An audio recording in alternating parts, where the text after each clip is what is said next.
తిరిగి భాషా భాగాలు కాదు కాదు నేను అందరిలో గొప్ప. నా పేరు నామవాచక. పేర్లను తెలిపే పదాలను నామవాచకం అంటారు. రాము గీతాలహరి. కాదు కాదు అందరికంటే నేనే గొప్ప. నా పేరు సర్వనామం.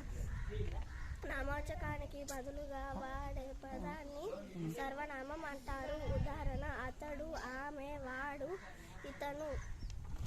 కాదు కాదు అందరికన్నా గొప్ప నేనే. నా పేరు విశేషణ. గుణాలను తెలిపే పదాన్ని విశేషం అంటారు.